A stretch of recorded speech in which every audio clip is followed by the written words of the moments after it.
Praise the lord. హల్లెలూయా.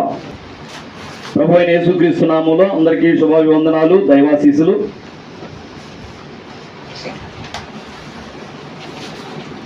మరి అందరూ సంతోషంగా ఉన్నారా? ఏం సంతోషం పాస్టర్ గారు, బాధలే తప్పట్లేదు అనేవాళ్ళు కూడా ఉందా? ఎఫెసీయులకు రాసిన పత్రిక, కొత్త నిబంధన గ్రంథంలో ఎఫెసీయులకు రాసిన పత్రిక, ఎఫెసీయులకు రాసిన పత్రిక 2వ అధ్యాయము మొట్టమొదటి వచనం. మీ అపరాధముల చేతను పాపముల చేతను మీరు చచ్చిన వారై ఉండగా ఆయన మిమ్మల్ని క్రీస్తుతో కూడా బ్రతికించెను. మీరు వాటిని చేయుచు, అనగా పాపములు చేయుచు వాయుమండల సంబంధమైన అధిపతిని, అనగా అవిధేయులైన వారిని ఇప్పుడు ప్రేరేపించు శక్తికి అధిపతిని అనుసరించి ఈ ప్రపంచ ధర్మము చొప్పున మునుపు నడుచుకుంటిరి. వారితో కలిసి మనమందరమును శరీరము యొక్కయు మనసు యొక్కయు కోరికలను నెరవేర్చుకొనుచు మన శరీరాశలను అనుసరించి మునుపు ప్రవర్తించుచు కడమవారి వలె స్వభావ సిద్ధంగా దైవోగ్రతకు పాత్రులమై ఉంటిమి. దేవుడి మాటలను మన వినికిడిలో ఆశీర్వదించును గాక. ఆమేన్. దేవుని పిల్లరా, మీరు అపరాధముల చేతను పాపముల చేతను మీరు చచ్చిన వారై ఉండగా ఆయన మిమ్మును క్రీస్తుతో కూడా బ్రతికించను. మనల్నట బ్రతికించాడట దేవుడు. ఎప్పుడు అంటే మనము అపరాధముల చేత పాపముల చేత చచ్చిన స్థితిలో ఉన్నప్పుడు. మనకు తెలియదు కానీ మనం రక్షణ పొందక మునుపు మనము బతికున్నాం అనుకున్నాం. రక్షణ పొందక మునుపు మనము బ్రతికే ఉన్నాం, లోకం కూడా బ్రతికే ఉంది అని అనుకుంటున్నాం. కానీ దేవుని దృష్టిలో వాళ్ళందరూ చచ్చిన వాళ్ళు. పేరుకు మాత్రం నువ్వు బ్రతికున్నావో కానీ నువ్వు మృతుడవే. పేరుకే నువ్వు బ్రతికున్నావు కానీ నువ్వు మృతుడవే అని చెప్తుంది లోకాన్ని దేవుని వాక్యం. మనమైతే రక్షణ పొందిన మనమైతే ఆయన మహాకృపను బట్టి ఆయన మిమ్మును క్రీస్తుతో కూడా బ్రతికించను. క్రీస్తు ఎప్పుడైతే పునరుద్ధానుడై లేచాడో మనము కూడా బ్రతికింపబడ్డాం. ఇక ఆల్రెడీ రిజర్వేషన్ అయిపోయింది. ఇక మనకి ఎవరెవరైతే ఆయన నమ్మారో వాళ్ళందరూ, నమ్మి విశ్వాసం నుంచి బ్రతికిన వాళ్ళందరూ, చనిపోయిన వాళ్ళందరూ యేసు క్రీస్తునందు బ్రతికిన వాళ్ళు అయ్యారు. బ్రతికించారు లేదా అన్నాడా, లేదా బ్రతికింపబడతారు అన్నాడా? బ్రతికాము. దేవుని మహాకృప. ఇవాళ మనల్ని చూసి మీరు పేరుకి మాత్రం బ్రతికున్నారు కానీ మీరు మృతులే అని మనల్ని అనడు. ఎందుకు అంటే మనము యేసుక్రీస్తుని సొంత రక్షకునిగా అంగీకరించి ఉన్నాం. మనము చచ్చిన స్థితిలో ఉన్నాం ఒకప్పుడు. కింద 4వ వచనం కూడా చూడండి. అయినను దేవుడు కరుణా సంపన్నుడై ఉండి మనము మన అపరాధముల చేత చచ్చిన వారమై ఉండినప్పుడు సైతము మన ఎడల చూపిన తన మహాప్రేమను బట్టి, ప్రేమ చేత మనలను క్రీస్తుతో కూడా బ్రతికించిన తన ప్రేమ చేత. ఎప్పుడు మనము అపరాధముల చేత చచ్చిన అయి ఉన్న స్థితిలో సైతం మనం మంచోళ్ళమని, మనము గొప్ప వాళ్ళమని, మనం మంచిగా ఆస్తులు సంపాదించుకున్నామని, వీళ్ళు గొప్పోళ్ళని, లేకపోతే వీళ్ళు ధనికులని, లేకపోతే వీళ్ళు బలవంతులని, మనల్ని మన టాలెంట్ని బట్టి, మనం సంపాదించుకున్న దాన్ని బట్టి, లేకపోతే మనం ఏడ్చిన దాన్ని బట్టి, ఏది ప్రభువా మేము పాపంలో ఉన్నామయ్యా మమ్మల్ని కరుణించయ్యా అంటే అప్పుడు ప్రాణం పెట్టలా ఆయన. వింటున్నారా? మనము ఏడ్చామని, ప్రభువా నువ్వు అయ్యా మేము నరకానికి పోతున్నావు ఆయన ఏడ్చామని మన కోసం ప్రాణం పెట్టలా. మనం పుట్టక మునిపే, భూమికి పునాది వేయబడక మునిపే ఆయన సంకల్పం అప్పుడే రెడీ అయిపోయింది. ఆయన మరణం అప్పుడే రిజర్వేషన్ అయిపోయింది. భూమికి ఇంకా పునాదులే వేయలేదు. జగతి పునాది వేయబడక మునిపే ఆయన మన కోసం చనిపోయాడు. ఎప్పుడు చనిపోయాడు? యేసుక్రీస్తు చచ్చిపోయినప్పుడు ఈ జగతికి పునాదులు వేయలేదా? వేసారుగా. యేసుక్రీస్తు భూమి మీద చనిపోయింది. కానీ ఎప్పుడు గురించి చెప్తున్నాడు తెలుసా? ఈ భూమికి పునాది వేయబడక మునిపే యేసుక్రీస్తు ఇదిగో ఇలాగ ఒక భూమిని సృష్టించి ఆ భూమి మీద ఆయన మరణించాలని అప్పుడే శాసనం అయిపోయింది. ఈ భూమికి అప్పుడు పుట్టను కూడా పుట్ల, భూమికి పునాదులే వేయలా, అప్పుడే నిర్ణయం అయిపోయింది, అప్పుడే రిజర్వేషన్ అయిపోయింది. ఆయన మనము మంచోళమని మనం ఆయన వైపు తిరిగి బ్రతిమలాడుకున్నామని ఏడ్చామని మన కోసం ప్రాణం పెట్టడం కాదు. మనము అపరాధముల చేత చచ్చిన స్థితిలో ఉన్నప్పుడే ఆయన మన కోసం చనిపోయాడు. అంటే మన ఏడుపును బట్టి, మన టాలెంట్ని బట్టి, మన మంచితనాన్ని బట్టి ఆయన చనిపోవటం కాదు, మనం ఆయన్ని ప్రేమించామని కాదు. మొదటి యోహాను పత్రిక ఏం చెప్పిందంటే మనము ఆయనను ప్రేమించామని కాదు, కానీ ఆయనే మనలను ప్రేమించి, మనం అప్పుడు ఆయన ప్రేమించలా, ఆయన మనం ప్రేమించలా, కానీ అంతకంటే ముందు ఆయనే మనలను ప్రేమించి తన కుమారుణ్ణి మన కొరకు బలి ఇచ్చాను. దీనిని బట్టి మనము ఆయన ప్రేమ ఏటిదో తెలుసుకొనుచున్నాం అన్నాడు మొదటి యోహాను పత్రికలో. ఆయన ప్రేమ ఎలాంటిదో మనం తెలుసుకొనుచున్నాం. ఎలాంటిది? మనం అడిగామని, మనం బ్రతిమలాడామని, మనం ఏడ్చామని, మనం మంచోళం అయ్యామని ఆయన చనిపోవటం కాదు. మనము చచ్చిన స్థితిలో ఉన్నప్పుడు.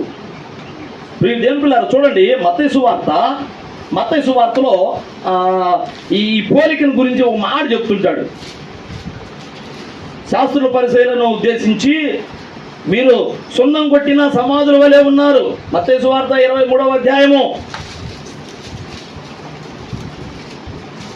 27వ వచనం చూడు. అయ్యో వేషధారులైన శాస్త్రులారా, పరిసయ్యులారా, మీరు సున్నము కొట్టిన సమాధులను పోలి ఉన్నారు. అవి వెలుపల శృంగారముగా అగపడును గాని లోపల చచ్చిన వారి ఎముకలతోనూ సమస్త కల్మషంతోనూ నిండి ఉన్నవి. అలాగనే మీరు వెలుపల మనుషులకు నీతిమంతులుగా ఆగపడుతున్నారు, కానీ లోపల వేషధారణతోనూ అక్రమంతోనూ నిండి ఉన్నారు. పైకి భక్తి గల వాళ్ళలాగా, నీతి గల వాళ్ళలాగా కనబడుతున్నారు, కానీ మీరు లోపల అవినీతి, అక్రమము, అంత వేషధారణ.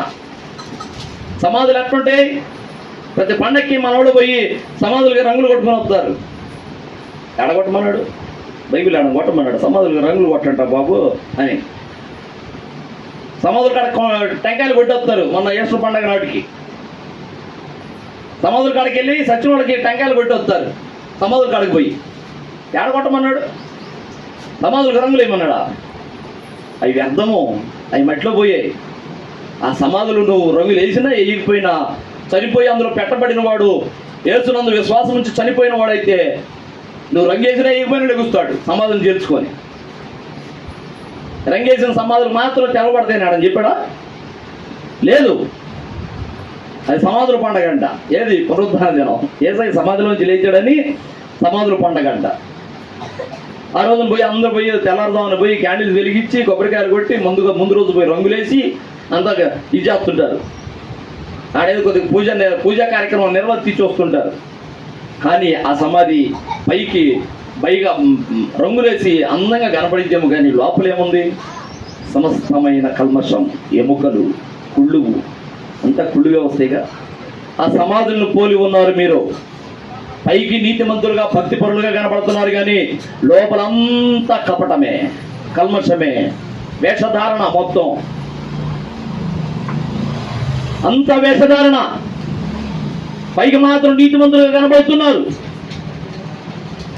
చూడండి, యెషయా గ్రంథము 59వ అధ్యాయము, యెషయా గ్రంథము 59వ అధ్యాయము 10వ వచనం చూడు, ఏమంటాడు?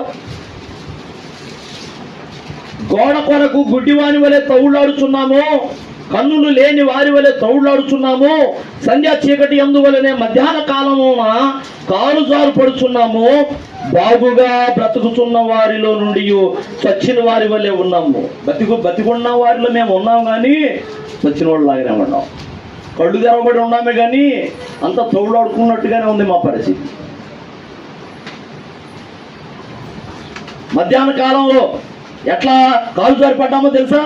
చీకటి వేళ, సంధ్యా వేళ, అనగా సాయంత్రం పొద్దుగుకి చీకటి అయిపోయిన తర్వాత మేము చీకట్లో తెలియక కాలుజారి పడినట్లుగా మధ్యాహ్నం వేళ, మిట్ట మధ్యాహ్నము కాలు జారి పడుతున్నాం. అంతా బాగుంది, పట్ట పగులే, వెళ్తురుంది, అయినా కాలు జారి పడుతున్నాం. అలాంటి స్థితిలో ఉన్నాం. బతికున్న వారిలో మేము ఉన్నాం, కానీ మేము చచ్చిన వారి వలె ఉన్నాం. మన అపరాధముల చేత మనం చచ్చిన స్థితి వేరు. రక్షింపబడ్డాం. రక్షింపబడిన తర్వాత ఇప్పుడు మన స్థితి ఎట్లాంటిది? ఇప్పుడు మన స్థితి ఎట్లా ఉండదు? ఎట్లాంటిది? పేరుకు బ్రతికున్నావని మాత్రమే పేరు, కానీ నువ్వు చచ్చిన స్థితి అన్నట్టు కాదుగా. నిజంగా బ్రతికున్నావు. క్రీస్తుతో కూడా మనలను లేపాడు.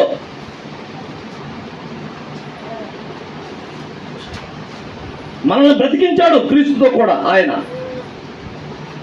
మనం ఇప్పుడు చచ్చిన స్థితి కాదు. కానీ వేషధారణ భక్తి చేసే వాళ్ళ పరిస్థితి ఏందో తెలుసా? పైకి మాత్రం నీతిమంతులుగా కనబడుతుంటారు, అందంగా కనబడుతుంటారు, భక్తి పనులుగా కనబడుతుంటారు, తెల్ల వస్త్రాలు వేస్తారు. ఆదివారం మాత్రం మర్చిపోయి మొన్న ఆ శుక్రవారం ప్రసంగం కాదు కదా, పోయిన ఆదివారం ఏం ప్రసంగం చెప్పండి? నోట్సులు తీసి చెప్పండి. మీరు తీయకుండా చెప్పలేరులే, కానీ పోయిన ఆదివారం ఏం ప్రసంగం? ఆదివారం దేవునికి ఎవరు ఇష్టలా? మరి బాప్తిస్మం ఇచ్చి యోహాను గురించి ఎప్పుడు చెప్పుకుంది మనం? నువ్వు మండే వ్యక్తిగా ఉండవా, ఓన్లీ సండే వ్యక్తిగా ఉండవా? ఎప్పుడు శుక్రవారం? నిన్న అంతకుముందు శుక్రవారం. ఆ ప్రసంగం పూర్తి కాలేదు కదా. 2 రెఫరెన్సులు చెప్పుకున్నాం, సమయం అయిపోయింది, వెళ్ళిపోయాం. ఓన్లీ ఆదివారం మాత్రమే కనపడేవాళ్ళం. శుక్రవారం చెప్పుకున్నాం కదా, మార్చి నెల 25వ తారీఖుని చెప్పుకున్నాం శుక్రవారం. ప్రియదేవుని పిల్లరా, మన శుక్రవారం ప్రసంగం లేదుగా. మన శుక్రవారం కాదు, నేను శుక్రవారం ప్రసంగం చెప్పుకోవాలా. ప్రార్థన సమయం అయిపోయింది, వెళ్ళిపోయా. కొంతమంది రాలేదులే, వాళ్ళకి ఏం తెలియదు పాపం. ఏం చెప్పుకున్నామో, ఏం ప్రార్థన చేశామో, ఏం విజ్ఞాపనలు చేశామో, ఏమేమి చర్చించుకున్నామో ఈ కొంతమందికి తెలియదు. వాళ్ళు సండే భక్తులు, ఓన్లీ సండే, మండేవాళ్ళు కాదు. ఇప్పుడు కొంతమంది ఉద్యోగస్తులు ఉన్నారు, ఇప్పుడు మొన్న లాంటి వాళ్ళు ఉన్నారు, పాపం సండేనే మండే నుంచి సాటర్డే దాకా పాపం దూరం పోవాలి. కొన్ని కిలోమీటర్ల దూరంలో పాపం ఏదో బతికి వస్తున్నాడు, జాబ్ చేసుకొని వస్తున్నాడు. మిగతా వాళ్ళు పనులు పోవద్దంట పాస్టర్ గారు అంటారా? పనులు ఉంటే ఇప్పుడు ఏం పనులు నడుస్తున్నాయి చెప్పండి? ఏం పనులు నడుస్తున్నాయి? పనులు ఏం లేవు కదా. దిట్టంగా తిని వేరు అనుకుంటా రోడ్ల మీద తిరుగుతున్నారు, లేదంటే బొబ్బలు నిద్రపోతున్నారు, సోమరి పూతులు అయిపోతున్నారు. శుక్రవారం రాని వాళ్ళు ఎంతమంది? చాలామంది రాలా. ఏదో కొద్దిమంది 4-5 వస్తున్నారు, వాళ్ళు మాత్రం విజ్ఞాపనం చేసి వెళ్ళిపోయాం. ఎందుకని సంఘంతో మీరు అంటుకట్టబడినట్టు ఎందుకు ఉండలేదు? నేను మొన్ననే ఎక్స్క్యూజ్ చేస్తానే, దేవుడు కూడా క్షమిస్తాడు. ఎందుకంటే పాపం దూరంగా పోయి పని చేసుకుంటున్నాడు. జకరికి కూడా జాబ్ ఉంది, పర్లేదు. శుక్రవారం కొద్దిగా ఏదైనా ఒత్తిడి ఉంటే రాలేకపోవచ్చు. అవకాశం ఉంటే ముందు కాసేపు వచ్చి ప్రార్థన చేసుకుని వెళ్తున్నాడు జకరియా. అవకాశం ఉంటే సాయంత్రం కోడికి చివరిలోనే కలవాలని ఎట్టకట్ట ప్రయాసపడుతున్నాడు. సరే, రాకపోయినా అది విధులు నిర్వర్తించాలి కాబట్టి తప్పదు. మిగతా వాళ్ళకి పనులు ఉంటే ఓకే. పనులు ఉండయా? మన శనివారం పనికి పోయినాడు ఎంతమంది చేయొద్దండి?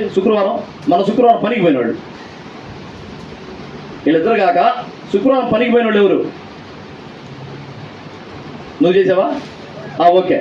అలెగ్జాండర్ నువ్వు చేసావా? చేయలా. ఇంకా మిగతా అమ్ములు కానీ అయ్యమ్మక్క కానీ బేబీ వచ్చిందట్టుందిగా. మన శుక్రవారం రాలేదా?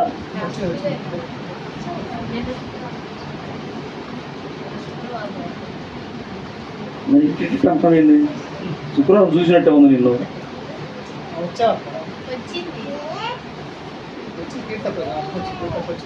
ఆంజనేయ స్వామి అంట, ఆంజనేయ స్వామి ఆయన భక్తి ఆయనకి తెలియదంట, ఆయన బలం ఆయనకి తెలియదంట. ఒకళ్ళుండి నువ్వు అంతటోడు, నువ్వు ఎంతటోడువి, ఓహో ఓహో నీకు తిరుగులేదు, నువ్వు ఓ అబ్బా అబ్బా నువ్వు వీరుడివి సూర్యుడు అంటే ఇక ఒళ్ళు వంగిద్దంట. అట్ట గుర్తు చేయాల్సి వస్తుంది. దేవిని శుక్రవారం చూసినట్టే గుర్తు కదా. మరి ఇంకా అమ్ములు రాలా, దివ్య రాలా, రాము రాలా, అలెగ్జాండర్ రాలా, నాగమణి వచ్చింది, అయ్యమ్మక్క రాలా, రూపాలు రాలా, రౌదాస్ అన్న రాలా. సరే చింటూ పండు అంటే పాపం వాళ్ళకి ఎక్స్క్యూజ్ ఉంది. రోజుమీర మర్చిపోయి రోజుమీర రాలా. ఏం చేస్తున్నారు శుక్రవారం? మేము ఆల్రెడీ ఓన్లీ మేము సండే విశ్వాసులం అన్నట్టుగా ఉండాలి. సండే మాత్రమే. Number 1 SR, number 2 SR, number 3 ఈ విధంగా పిలుస్తుంటే ఎస్ఆర్ హాజరు పలుకుతారు చూడు. ఆ విధంగా ఆదివారం మాత్రం హాజరు ఇచ్చుకొని పోతున్నారు. వినేదంతో అందులో ఫలించేదంతో తెలియదు. మొన్న నాకు 100 రూపాయలు కొట్టు, నీ కష్టాజిస్తున్నాడు 100 రూపాయలు కొట్టు, మళ్ళీ ఈయన ఏంది ప్రతి శుక్రవారం నీ పిల్లల్ని నేను తీసుకుని వస్తాడు. అమ్ములు ఛార్జీకి నేను ఇచ్చి వస్తా, వచ్చింది లేకపోతే వస్తానంటే ఛార్జీ పెట్టుకుంటా. ఏంది పిల్లల్ని అయితే నేను అమ్మాయి బయలుదేరితే నేను తీసుకొని వస్తా, పిల్లల్ని బయలుదేరితే వస్తున్నానంటే, లేకపోతే ఆ 100 నాకే ఉంటాయి.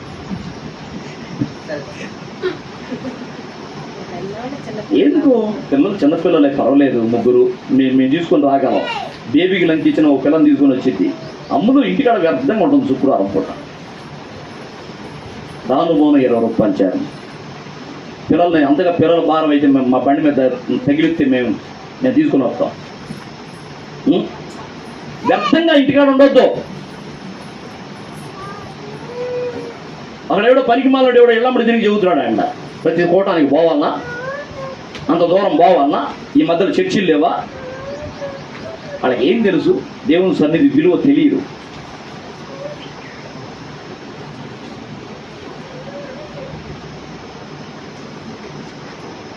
నీ పిల్లల్ని, నీ భర్తని, నీ భార్యని, నీ ఇంటి వాళ్ళందరూ జాగ్రత్త చూసుకో.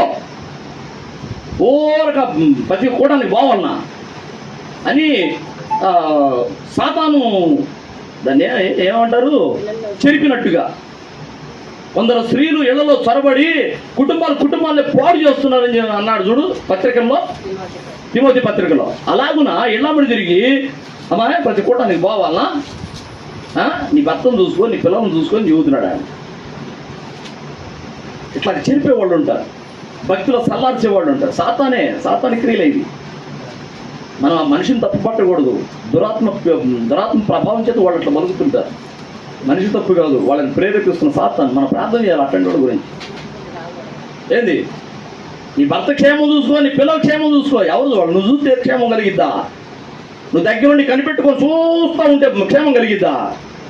క్షేమం ఇచ్చేవాడు దేవుడు. నువ్వు ఆయన సన్నిధిలో పడి మోకరించి ఏడుస్తుంటే నీ ఇంటి చుట్టూ దేవదూతల అగ్ని ప్రాకారం వేస్తాడు. నువ్వు చూస్తూ ఉండు, ప్రాణాలు పోగొట్టుకుంటావు. నువ్వు అలాగనే చూస్తూ ఉండు, నీ ఇంట్లో వాళ్ళందరినీ నువ్వు ప్రాణాలు పోగొట్టుకుంటావు. నువ్వు కాపాడలేవు నువ్వు వాళ్ళ ప్రాణాలని. జీవ మరణములు యెహోవా వశమందున్నవి, ఆయన కాపాడాలి. నువ్వు వచ్చి దేవుని సన్నిధికి వచ్చి నువ్వు మోకరిస్తే నీ కార్యం ఏదైనా జరగకుండా ఎట్లుండదో చూద్దాం. ఆయన కాపుదల లేకుండా ఎట్లుంటాడో చూద్దాం.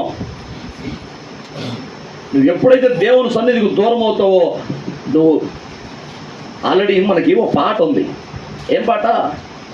దేవునికి స్తోత్రము గానము చేయుటయే మంచిది, మనమందరము స్తుతి గానము చేయుటయే మంచిది కదా. దేవుని సన్నిధిలో కూడుకొని ఆయన స్తుతించి మహిమపరచటమే మంచిది. నీవు మంచి చేయనెరిగియుండి అలాగ చేయని వానికి పాపము ఉందా? మంచిదేగా దేవుని స్తుతించడం, దేవుని సన్నిధికి వచ్చి దేవుని స్తుతించడం మంచిదేగా. అలాంటి మంచి నువ్వు ఎరిగి ఉండి కూడా చేయకపోతే నీకు పాపం కదా. దానివల్ల నీ కుటుంబానికి శాపం కదా. నీ పిల్లల్ని, నీ ఇంట్లో వాళ్ళని, నీ భర్తని, నీ భార్యని, నీ తల్లిదండ్రులను అందరిని నువ్వు చూస్తూ నీ ఇంటికాడే ఉండి వాళ్ళకి పరిచయం చేసుకుంటూ నువ్వు వాళ్ళని కాపాడుకోగలవా? చాలా మంది ఒకటే మాట అంటాడు, అన్నా అన్నా అన్నా అన్నా మా వాళ్ళు హాస్పిటల్లో ఉన్నారన్నా, లేకపోతే హాస్పిటల్కి తీసుకెళ్తున్నావు అన్నా, ఒకసారి నువ్వు కూడా రా అన్నా. ఏడికి? హాస్పిటల్కి అడగండి అన్నని సాలమ్మనండి, హాస్పిటల్కి అడగండి. అమ్మా నేను హాస్పిటల్ కాడకు వచ్చి నీ భర్తను చూడటం మేలా, లేకపోతే నువ్వు హాస్పిటల్కి తీసుకొని పోతుండగా నేను ఇక్కడ మోకాళ్ళేసి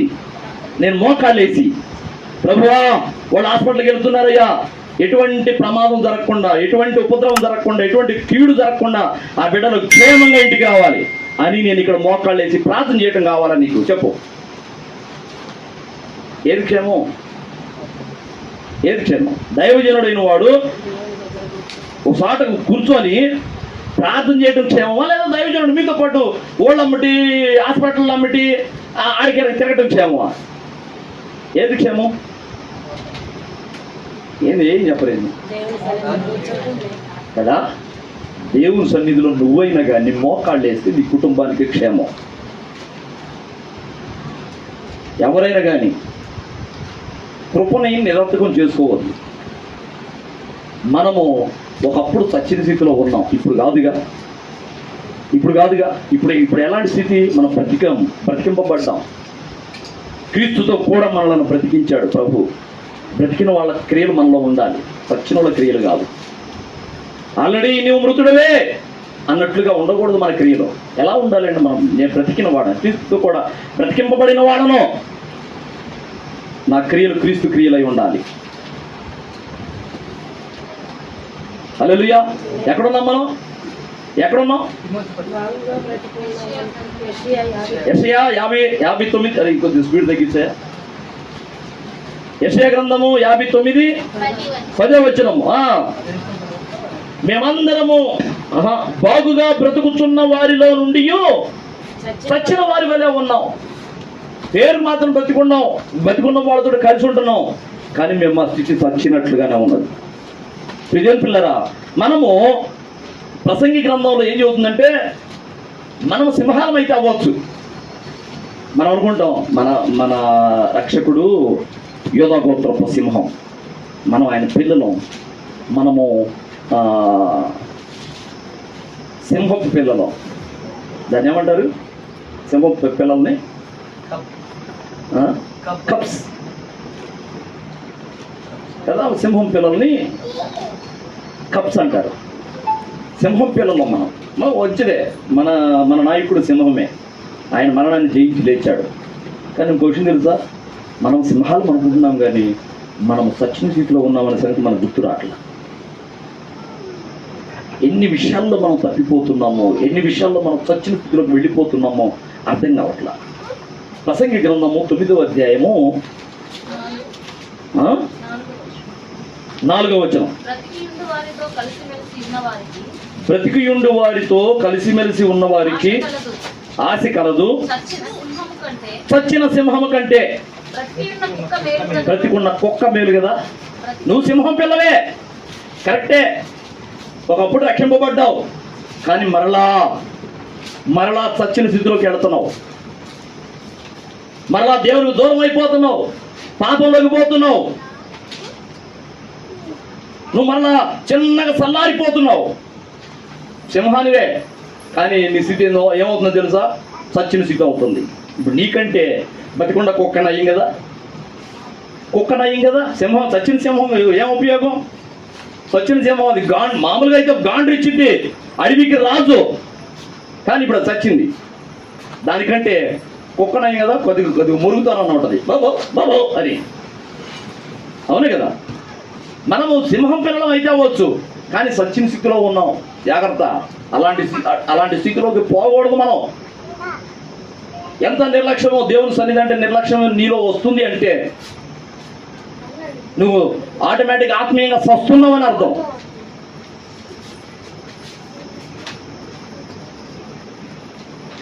సచిన సింహం కంటే బతికున్నా కుక్క మేలు. దేవుని పిల్లరా, మనకి పత్రికలో మాట చెప్తాడు. మనము అనేక విషయాల్లో చచ్చిన వాళ్ళలాగా ఉండాలట.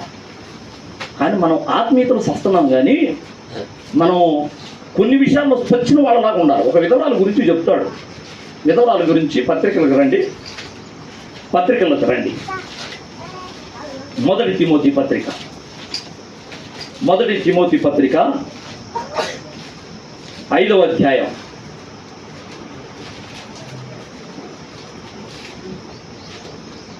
6వ వచనం చూడు. సుఖభోగముల యందు ప్రవర్తించున్నది బ్రతుకుచుండియు చచ్చినదై ఉండును.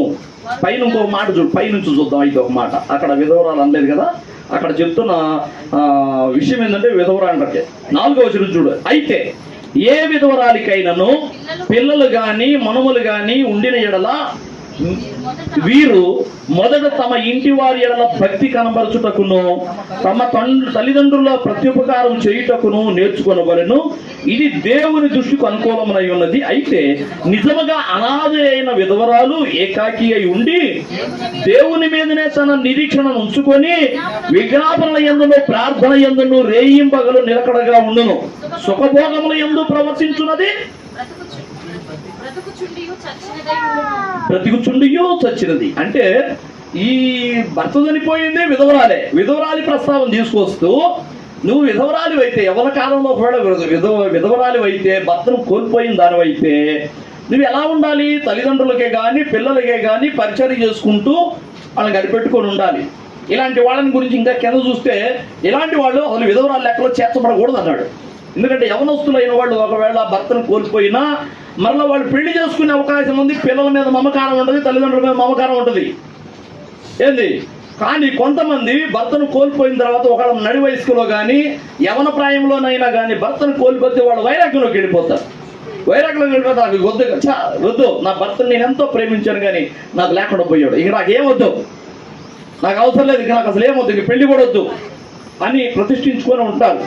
ఇలాంటి వాళ్ళు మా పైన చూడండి, నిజముగా అనాథ అయిన విధవరాలు ఏకాకై ఉండి దేవుని మీదనే తన నిరీక్షణ ఉంచుకొని విజ్ఞాపనల యందును ప్రార్థన యందును రేయింబగలు నిలకడగా ఉండాలి. దేవుని సన్నిధిని కనిపెట్టుకొని, ఎప్పుడు విధవరాలు అయిన వాళ్ళు దేవుని సన్నిధిని కనిపెట్టుకొని ప్రార్థనలోనూ విజ్ఞాపనలోనూ స్థిరంగా ఉండాలట. కానీ సుఖభోగముల యందు ఉండే విధవరాలు అనకూడదు కదా. ఇంకొకటి అంటున్నాడు, చచ్చిన స్థితి ఆమెది. విధవరాలై ఉండి సుఖభోగాలకు పోయి పరిగెత్తుతుంటారు. ఏదో లోకంలో ఒక సామెత ఉంది, చెప్పొచ్చు లేదు కానీ ఒక సామెత ఉంది. ఆ సామెత ప్రకారం ఉండకూడదు విధవరాడు. ఎలా ఉండాలి అంటే వాడు బ్రతికిన వాళ్ళుగా ఉండాలి. నువ్వు భర్తను కోల్పోయావా, ఇక నీ భర్త నీ దేవుడే, రా దేవుని సన్నిధిలో ఉండు, దేవుని సన్నిధిలో ఉండి విజ్ఞాపనలు చేస్తూ ఉండు. అలా కాకుండా సుఖభోగంలో యందు ప్రవర్తించేదైతే మాత్రం చచ్చిన స్థితి అన్నాడు. మనము ఎన్ని విషయాల్లో చచ్చిన స్థితిలోకి పోతున్నామో, ఎన్ని విషయాల్లో మనము చచ్చిన స్థితిలోకి పోతున్నామో, అసలు ఆత్మీయంగా మనం పతనమైపోతున్నామనే సంగతి మనకు అర్థం కావట్లేదు. హృదయపు బలిపీఠము కూలిపోయే రోదన విద్యను నే మరచిపోతి, హృదయపు బలిపీఠము కూలిపోయే రోదన విద్యను నే మరచిపోతి, పడిన గుడారము నేలేపి నిలిపి ప్రార్థన బలిపీఠము బాగు చేసి కన్నీరు నాలో ఉబికెంచుమయ్యా, కన్నీరు నాలో ఉబికెంచుమయ్యా, కరుణామయుండా. నా పూర్వ స్థితి నాకు కలిగించరావా, కరుణించి మరలా బ్రతికించరావా, కరుణామయుండా. హల్లెలూయా. గలతీయులకు రాసిన పత్రికలో గలతీ పత్రిక 2వ అధ్యాయము 19వ వచనం దాంట్లో అంటాడు పౌలు గారు, నేనైతే దేవుని ఇష్టమై నేనైతే దేవుని విషయమై జీవించు నిమిత్తం నేనైతే దేవుని విషయంలో జీవించేటట్లు ధర్మశాస్త్రం విషయంలో చచ్చిన వాడనైతిని. ధర్మశాస్త్రం విషయంలో నేను చచ్చిన వాడనైపోయాను. దేనికో తెలుసా? దేవుని విషయంలో నేను బ్రతికింపబడాలని. నేను ధర్మశాస్త్రానికి లోనైపోయాను అనుకో, నేను దేవుని విషయంలో చచ్చిన వాడిని అవుతాను. నేను దేవుని విషయంలో నేను బ్రతికుండునట్లుగా నేను ధర్మశాస్త్రం విషయంలో చచ్చిన వాడిని అవుతున్నాను. నాకు అది సంబంధం లేదు. నేను ధర్మశాస్త్రాన్ని పాటించను. నాకేం పని సున్నతితోటి, నాకేం పని తలనీలాలు అర్పించే పనితోటి? ధర్మశాస్త్రం నాకు చెప్పింది, నాకు అవసరం లేదు. నేను దాని విషయంలో చచ్చిన వాడను. మనం కొన్నిటిని విసర్జించాలి. నేను ఆ విషయంలో నేను చచ్చిపోయాను. ఒక విత్తనము భూమిలో వేసినప్పుడు అది చావకపోతే అది ఫలించదు. వాస్తవమే కదా? గోధుమ గింజను భూమిలో వేసినప్పుడు అది చచ్చి మరలా జీవంతో రావాలి. లోకం విషయంలో చావాలి, మనం ఆత్మ విషయంలో బ్రతకాలి. అలాగనే బాప్తిజంకి వచ్చాం. కానీ తీరా కొద్దిగా వచ్చేసరికి మరి ముళ్ళ తుప్పలాటం వచ్చినాయో, రాతి మీద పడిన విత్తనం వల్లే మనం ఉన్నామేమో తెలియదు, కానీ చిన్నగా ఎండిపోతున్నాం, ఎదగలేకపోతున్నాం. ఆ తుప్పలో అనగా కొన్ని సమస్యలు ఆత్మీయతను అణిచివేస్తున్నాయి. దిగజారిపోతున్నాం. సచిన స్థితిలోకి వెళ్ళిపోతున్నాం. మరలా ఫలింపు లేని స్థితిలోకి పోతున్నాం. ఎలా ఉంది ఇలా మన పరిస్థితి? శుక్రవారం రోజు ఖాళీగా ఉంటున్నాము, కానీ ఇళ్ళ కాడ కూర్చొని దేవుని సన్నిధికి పోతాం. 10 రూపాయలు నీకు అర్థమవుతుందియా? 10 రూపాయలు ఖర్చు పెట్టుకోలేను. నిజంగా ఛార్జీకి లేకపోతే, పాస్టర్ గారు నాకు దేవుని సన్నిధికి రావాలని ఉంది, నాకు ఛార్జీకి లేదంటే 50 రూపాయలు ఇస్తా. నాకు రావాలని ఉంది, ఛార్జీకి ఇవ్వండి అని యథార్థంగా నీ దగ్గర ఛార్జీగా డబ్బు లేదు నన్ను అడిగితే 10 రూపాయలు కదా 50 రూపాయలు ఇస్తా. ఒకవేళ నువ్వు ఛార్జీ పెట్టుకొని అప్పు తీసుకొని ఛార్జీ పెట్టుకొని వచ్చినా, అన్నా ఇట్లాగా నా దగ్గర డబ్బులు లేక నేను అప్పు తీసుకొని వచ్చాను అన్న అంటే నేను ఇస్తా డబ్బులు. కానీ నువ్వు వంకలు వెతుక్కొని, కుంటి సాకులు వెతుక్కొని, నేను ఇంటికాడ ఖాళీగా తిరుగుతుంటాను, నేను ఖాళీగా వ్యర్థంగా తిని తొంగుంటాను అంటే నువ్వు ఎలాంటి స్థితికి పోతున్నావో తెలుసా? చచ్చిన స్థితికి వెళుతున్నావు, దిగజారిపోతున్నావు ఆత్మీయతలో. ప్రార్థన లేదు, వాక్య ధ్యానం లేదు. ఇంటికాడ ఉన్నారు, పోనీ ఏమైనా చేస్తున్నారా? ఆత్మ సంబంధమైన పనులు ఏమైనా చేస్తున్నారా? ఇంటికాడ ఉండి ఏమైనా ఉండి చేస్తున్నారా? లోకంలో ఆనందిస్తున్నాం, లోక పనుల్లో బిజీ అయిపోయాం.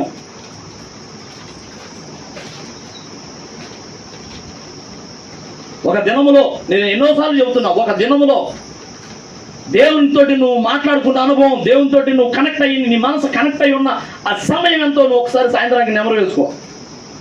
ఈరోజు నేను దేవునితో ఎంత గడిపాను, ఈరోజు నేను దేవునితో ఎంత ముచ్చటించుకున్నాను, ఎంతసేపు ప్రార్థనలో ఉన్నాను, ఎంతసేపు వాక్యం చదివాను, నేను దేవునితో నా మనసులో ఎంతసేపు నేను మాట్లాడుకుంటున్నాను, దేవునికి నాకు సంభాషణ ఎంతసేపు జరిగింది. ఒక్కరోజు సాయంత్రానికి నువ్వు ఒకసారి నెమరు వేసుకో. ఆ సమయం దిగిపోయేది ఉంటుందా, త్రాసులో పెడితే లేచేదిగా ఉంటుందా? ఒకవేళ నువ్వు నీ సమయం దేవునికి ఇచ్చే సమయం అది ఎలా లెగుస్తుంది అంటే, ఎందుకంటే న్యాయమైన లెక్క ఒకటి ఉంటుంది ఇటువైపు త్రాసులో. దేవుడు నీకు ఇచ్చే లెక్క ఒకటి ఉంటుంది, ఎంత ఉండాలి నీ భక్తి అని. కానీ అంతా నీలో లేకపోతే అది తేలితే మన పరిస్థితి ఏంటో తెలుసా? ఇన్నాళ్ళ భక్తి ఊరక వ్యర్థం, ఊరక నేల మీద మట్టిలో పోసిన పాలు వలె వ్యర్థంగా పోవాల్సిందే. ఏంకన్నా ఉపయోగమా? ఇంత నిష్ట కలిగి ఇన్నాళ్ళు ప్రతిష్ఠించుకొని పరిగెత్తి పరిచర్యలు చేసి ఎవడాడో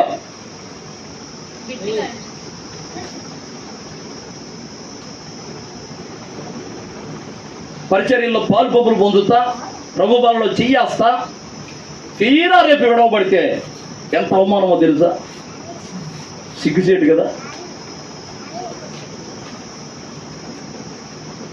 ఏ కారణం చేత మీరు దేవుని సన్నిధికి రాలేకపోతున్నారో నాకు తెలియదు, కానీ మీరు వచ్చినా రాకపోయినా ఇబ్బంది ఏమి లేదు, కానీ నాకు వచ్చినా ఇబ్బంది ఏమి లేదు, కానీ కాకపోతే మిమ్మల్ని మీరు గుర్తుపట్టకండి. చచ్చిన స్థితిలోకి వెళుతున్నారు, ఆత్మీయంగా పతనమైపోతున్నారు, దిగజారిపోతున్నారు. వాస్తవానికి మనము ఏడ్చి ప్రార్థన చేయాల్సిన పరిస్థితి. అవ్వా ఏందయ్యా నేను ఎట్లా అయిపోతున్నాను, ఇలాగ అయిపోతున్నాను ఏందయ్యా, నా కుటుంబానికి క్షేమం ఎట్లా వస్తుంది, నాకు ఆరోగ్యం ఎలా వస్తుంది, నా వాళ్ళందరికీ క్షేమం ఎలా వస్తుంది, నేను నీ సన్నిధిని ప్రేమించలేకపోతున్నానే, వ్యర్థంగా లోకంలో గడుపుతున్నానే, ఎలా వస్తుంది నాకు ఆరోగ్యం. ప్రభువా క్షమించువా, ప్రభువా నన్ను మన్నించయ్యా అని కన్నీటి ప్రార్థన, పశ్చాత్తాప ప్రార్థన చేయాల్సిన పరిస్థితి మాకు. ఏదో చిలక పలుకులు పలికి ప్రభువా అయ్యా నా చూపుల్లో, మాటల్లో, తలంపుల్లో, క్రియల్లో పాపాలు ఉంటే క్షమించు నాయన, వేసిందా 3 అడుగు వేడుకుని తీసుకుంటున్నాం, నేను బలలో చేస్తున్నాం. చిలక పలుకులు. నీలో ఖచ్చితంగా పశ్చాత్తాపం వస్తుందా నీ స్థితిని బట్టి? అసలు ఏడుపు వస్తుంది అసలు నీ స్థితిని బట్టి? నీ స్థితి అసలు నీకు అర్థమైందా? నీకు గుర్తు అసలు నువ్వు ఏ స్థితిలో ఉన్నావు నీకు తెలుస్తుందా? చెప్తున్నాను కదా, మన సింహం పిల్లలమే, కానీ సచ్చిన సింహం కంటే బతికున్న కుక్క మేలు. మన సింహం పిల్లలమే, సచిన స్థితి అయితే ఉపయోగమే ఉంది.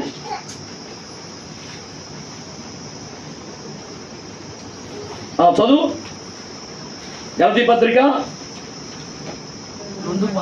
2:19. నేనైతే దేవుని విషయమై జీవించు నిమిత్తము ధర్మశాస్త్రం విషయమై చచ్చిన వాడనైతిని. నేను క్రీస్తుతో కూడా సిలువ వేయబడి ఉన్నాను. ఇక జీవించువాడను నేను కాను, క్రీస్తే నా యందు జీవించుతున్నాడు. నేను ఇప్పుడు శరీరమందు జీవించుతున్న జీవితం నన్ను ప్రేమించి నా కొరకు తను తాను అప్పగించుకున్న దేవుని కుమారుని అందరి విశ్వాసం వలన జీవించుతున్నాను. ఏం చెప్తున్నాడు చూడు. నేను జీవిస్తున్న ఈ జీవితం నాది కాదు. నన్ను ప్రేమించి నా కొరకు ప్రాణం ఇచ్చి నన్ను విశ్వాసంలో స్థిరపరిచి ఇంత చేసిన నా దేవుణ్ణి బట్టి నేను బతికున్నాను, నేను జీవిస్తున్నాను. అదెవరు ఆపండి, ఎక్కడున్నది?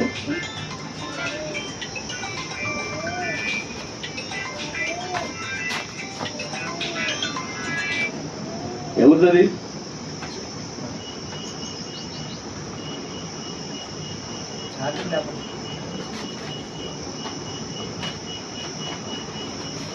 మనం బ్రతికున్నామా సచ్చున్నామా? అసలు రండి ప్రకటన గ్రంథం ఆ మాట ఏం చెప్తుందో.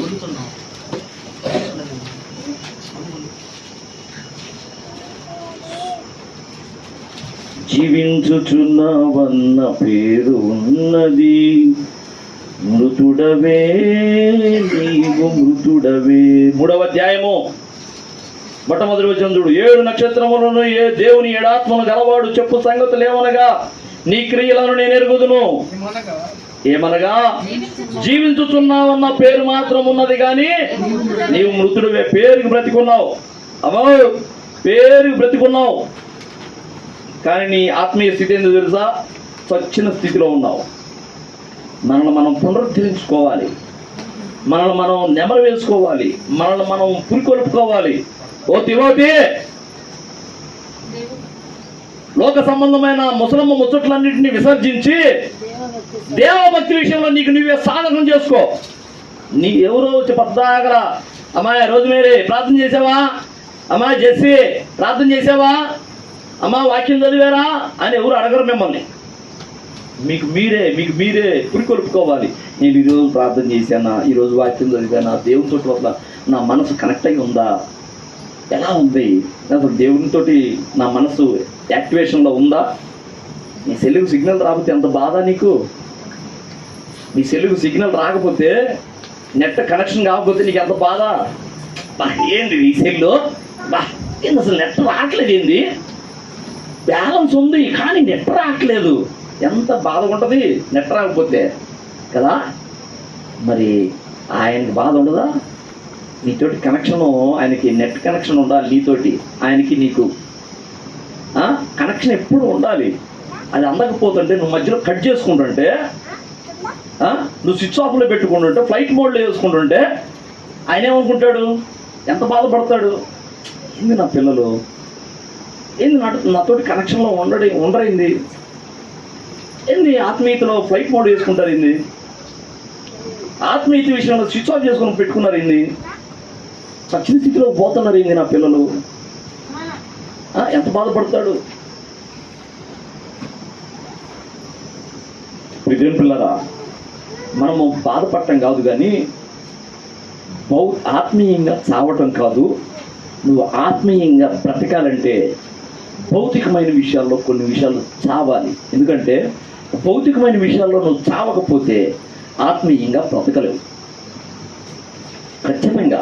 ఖచ్చితంగా మొట్టమొదటిగా మనం ఏ విషయాల్లో చచ్చిపోతే మనం బ్రతకగలమో ఆత్మీయంగా చూసుకుందాం. మొట్టమొదటి చెబుతున్న శరీర విషయంలో మనము చావాలి.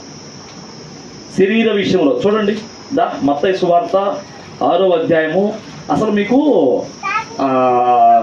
అచ్చంగా కొన్ని వారాల పాటు లేకపోతే వీలైనంత త్వరగా 1-2 వారాల్లోనే కొండ మీద ప్రసంగం.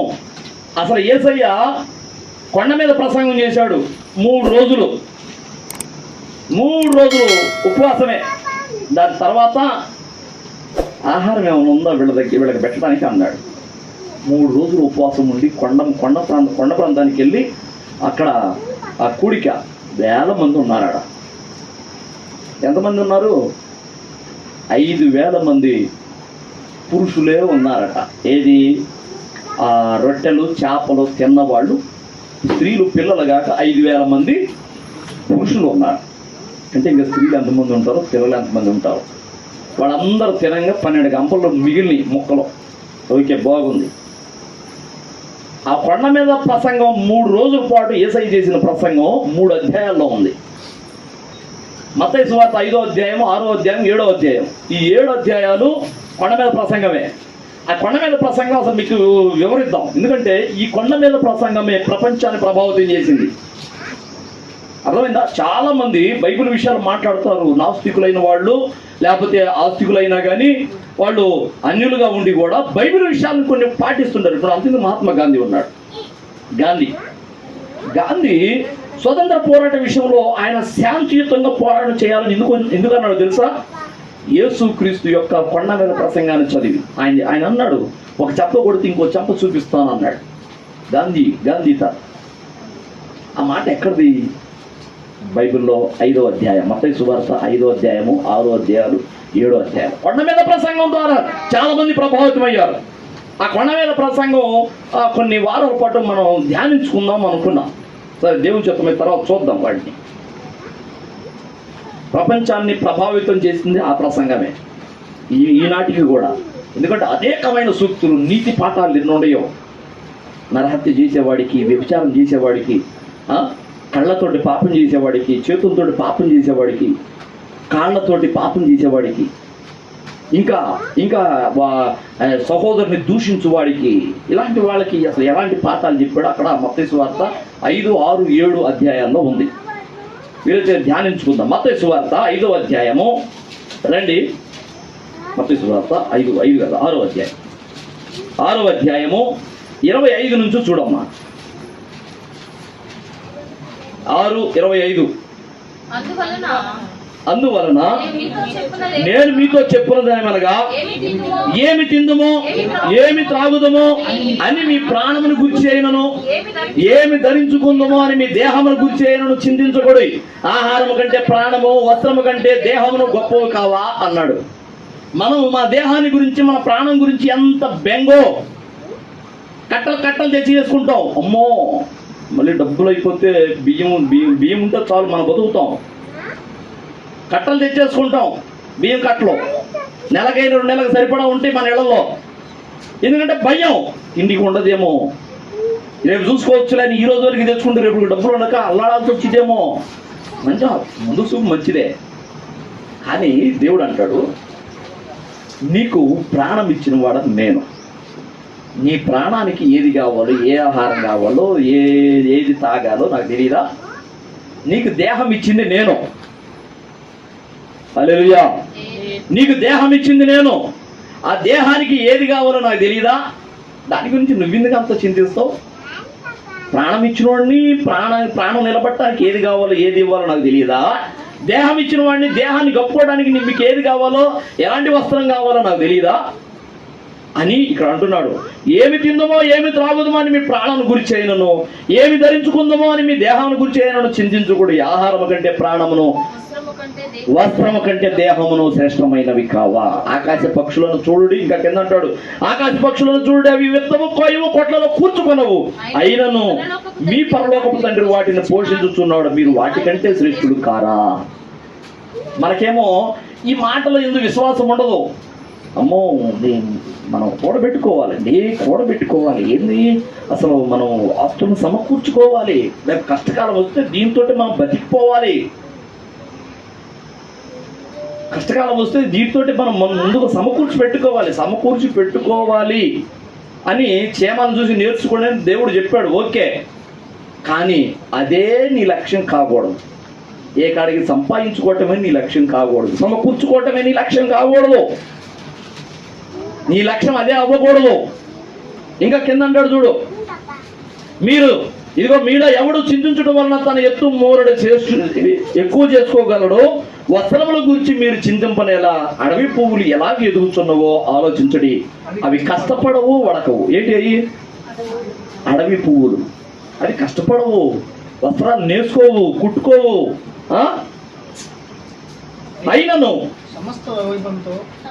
సమస్త వైభవంతో కూడిన సొలొమోను సైతము వీటిలో ఒకదాని వలన అలంకరింపబడలేదు అన్నాడు. సమస్త వైభవంతో తొలతూగిన సొలొమోను సైతం ఒక గడ్డి పూతో లాగా అలంకరింపబడాల. నేను ఎంత అందంగా అలంకరించిన గడ్డి పువ్వుని, నీ గురించి నాకు శ్రద్ధ ఉండదా? నేను ఎలాగో అలంకరించాలో, నువ్వేం ధరించుకోవాలో నాకు తెలియదా?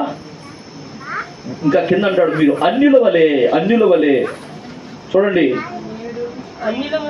నేడుండి రేపు పొయ్యిలో వేయబడు అడవి గడ్డిని దేవుడు ఇలాగ అలంకరించినలా అల్ప విశ్వాసులారా, మీకు మరి నిశ్చయముగా వస్త్రములు ధరింపజేయును కదా.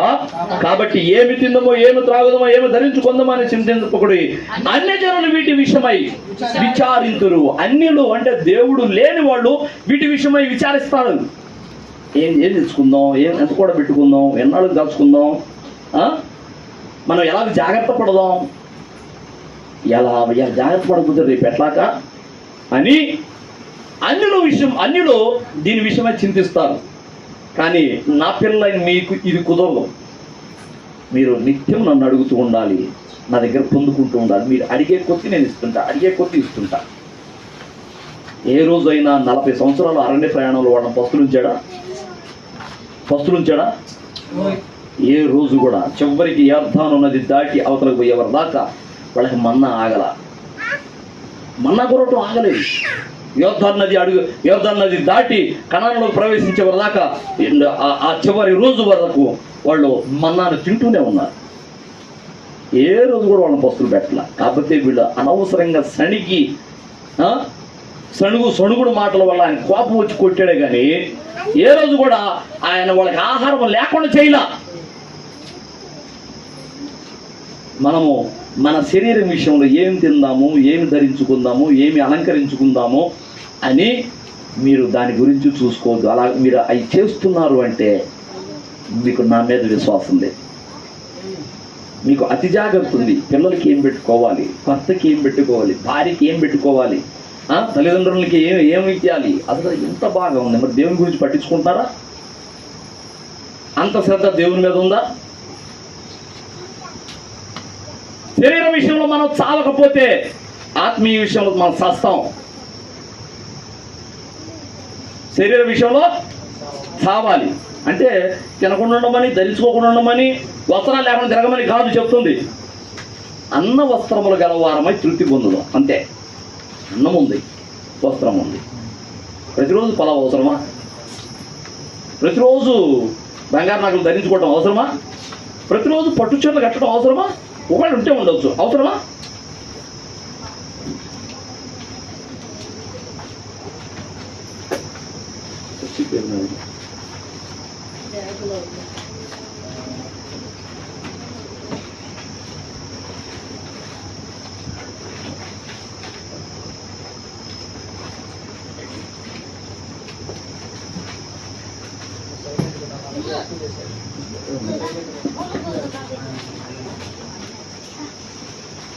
ఏమి తిందుమో ఏమి ధరించుకుందుమో అని మీరు చింతించిన అవసరం లేదు. మీ శరీరాన్ని గురించి నాకుంది రెస్పాన్సిబిలిటీ.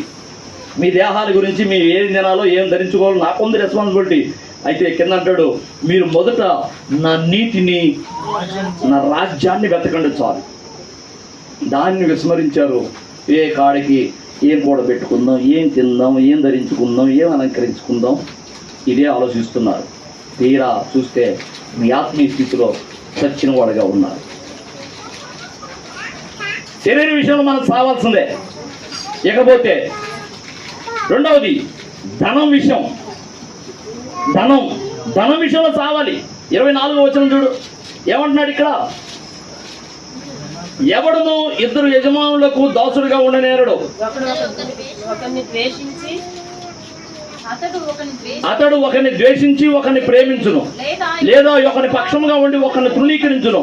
మీరు దేవునికి సిరికి దాసులుగా ఉండనేరరు.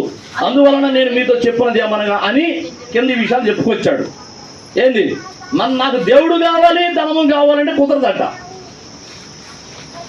నాకు దేవుడు కావాలి, ధనం కావాలి అంటే కుదరదట. నువ్వు ధనాన్ని అసహించుకోవాలి. ఎందుకంటే ఇద్దరు యజమానులకి ఎవడు కూడా దాసుడుగా ఉండనేరడు. ఇద్దరు యజమానులకి దాసుడుగా ఉండనేరడు. ఖచ్చితంగా ఎవరో ఒకడికే ఉండాలి.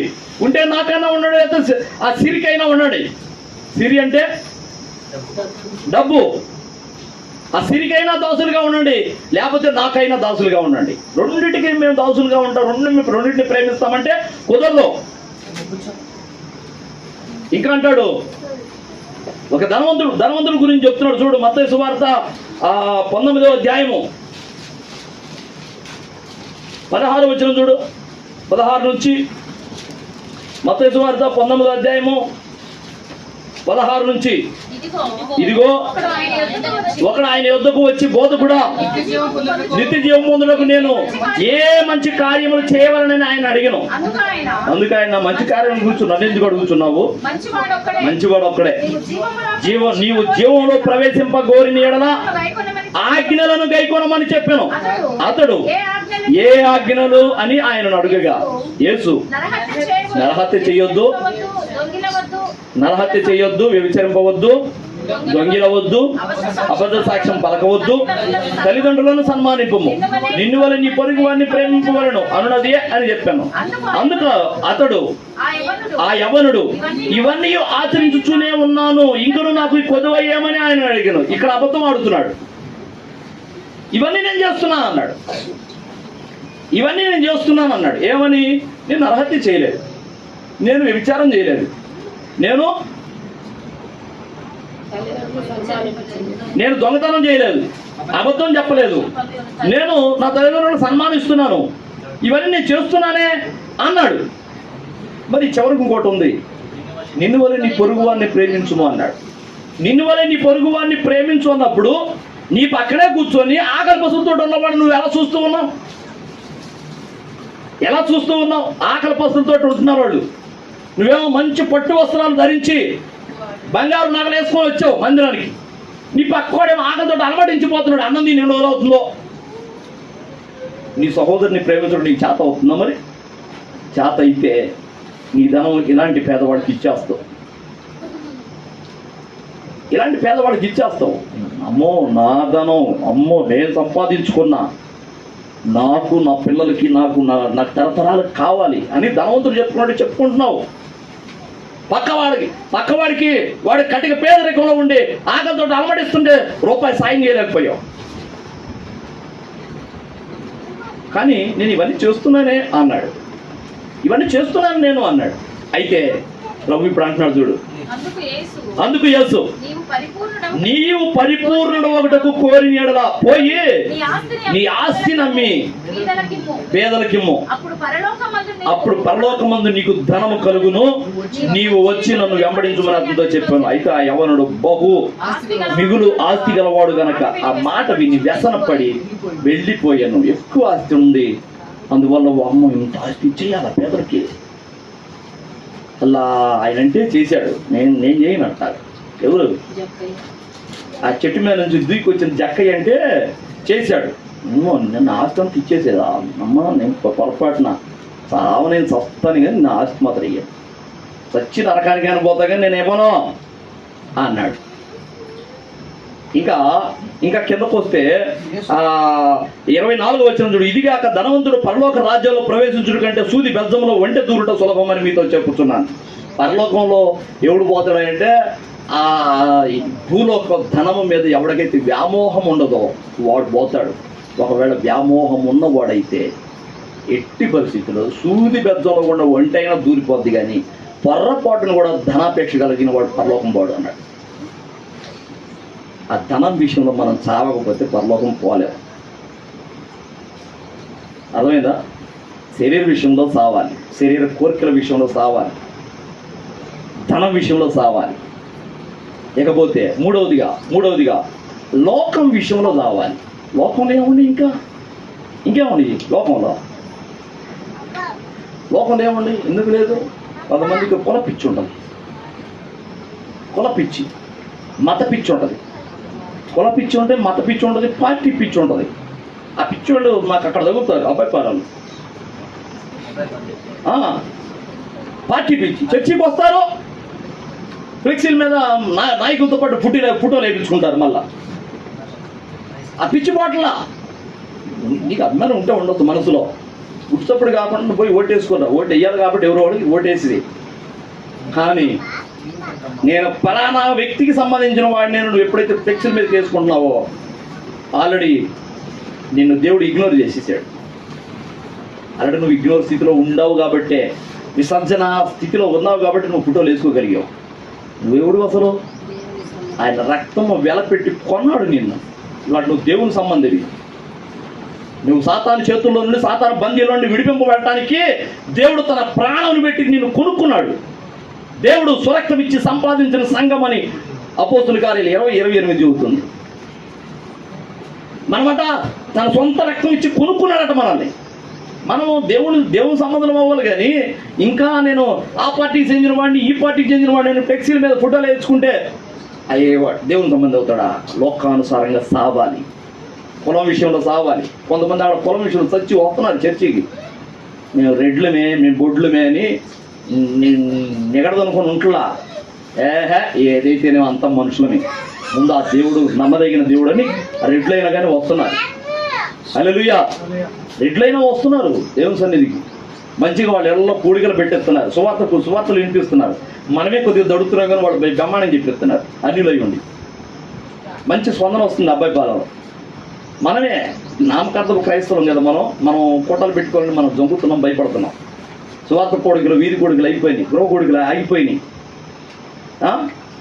చల్లారిపోయి ఉన్నాం. మన స్థితి ఏందో మనకు అర్థం కావట్లేదు. కానీ అక్కడ అన్నిలై ఉండి రెడ్లై ఉండి వాడు భయం లేకుండా ఎవడు ఏమన్నా అనుకోని ఏమందంట, పెట్టో మా ఇంటి కాడ పెట్టు, కోట పెట్టు అంటున్నారు, పెట్టేస్తున్నారు. మళ్ళీ ఈ వారం కూడా ఉంది, బుధవారం కూడా అబ్బాయిపాలలో కోటం. ఇదేం పిల్లరా? కుల విషయంలో సావాలి. కుల ఫీలింగ్, వాళ్ళు ఆ కులం, నేను ఈ కులం, నేను పోయి వాళ్ళ కూర్చోలేను. కుల విషయంలో చావకపోతే నువ్వు పరలోకం రాలేదు. కులం మీద కులం అదొక అబద్ధం. ఈ దేశంలో ఈ వ్యాపారుడు పెట్టిన అదొక అబద్ధం. మనసుల్లోకి ఇంజక్షన్ చేసేసాడు వాడు. కులం లేదు, పాడు లేదు. వాళ్ళ వృత్తిని బట్టి కులాలుగా నిర్ణయించుకున్నారే కానీ వాడు ఎక్కువ, వీడు తక్కువ కాదు. రాజుగారి ఇంట్లో మాత్రం కుమ్మరోడు చేసిన కొండలు ఉండవా? రాజుగారి ఇంట్లో కుమ్మరోడు చేసిన కొండలు ఉండవా? మరి వాడు అంటారని వాడైతే వాడు చేసిన కొండలు ఎట్ట పెట్టుకున్నావు ఇంట్లో?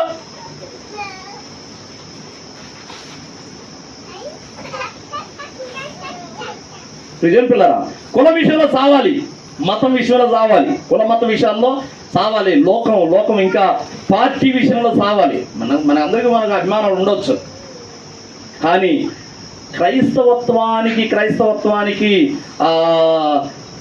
క్షేమకరమైన పార్టీ ఏదైనా ఉంటే దానికి ఓటేయమని చెప్పుకుంటాం ఎలక్షన్ టైంలో, అంతవరకే.